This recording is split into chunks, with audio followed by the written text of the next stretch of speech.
In the American West, there are many places where we deal with water scarcity. There is not enough water to satisfy both human and environmental needs. In times of shortage, you might need to move water around depending on the highest needs that you have for those water resources. But just like people can buy and sell property in their homes, you can also buy and sell water in many parts of the country. However, the rules and regulations around water trading are incredibly complicated. Farmers today are overwhelmed by the amount of regulations that they have to comply with. So this is where a market comes in.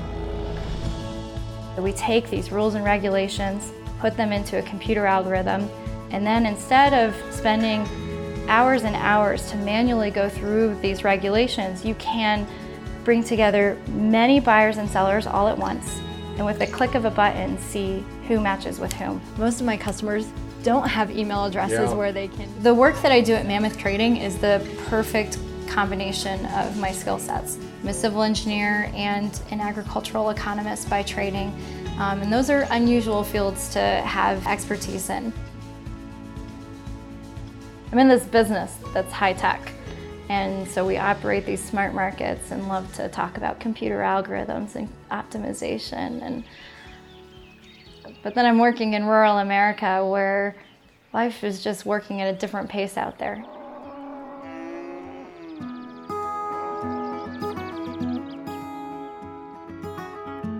I think one of the toughest lessons for me as an entrepreneur was actually learning the importance of listening. There's no way to go further upstream.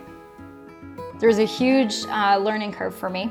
I was sort of going to these places thinking that I was the expert and actually saying that I just didn't know a darn thing about what was actually going on in the field. What is the depth to water here?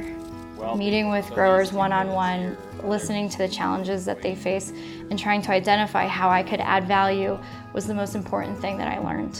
Yeah. It would be very difficult right now. So, being an entrepreneur requires these sort of contradictory traits that you need to have.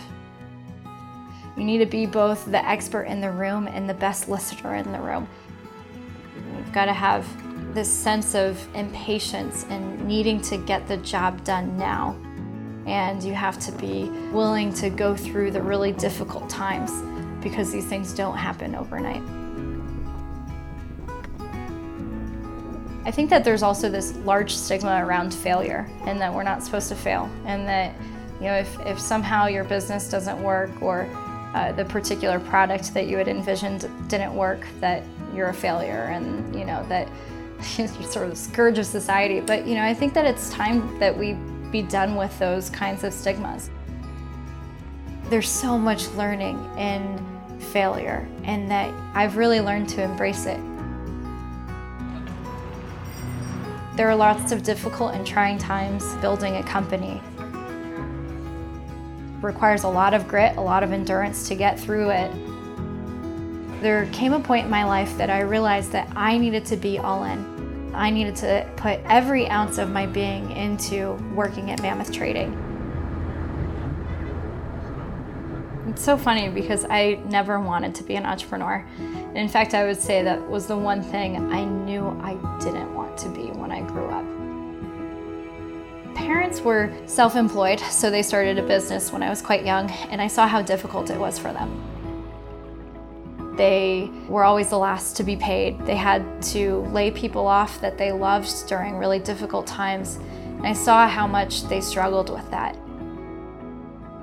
They definitely tease me and say that the apple didn't fall far from the tree, but it wasn't something that I chased after.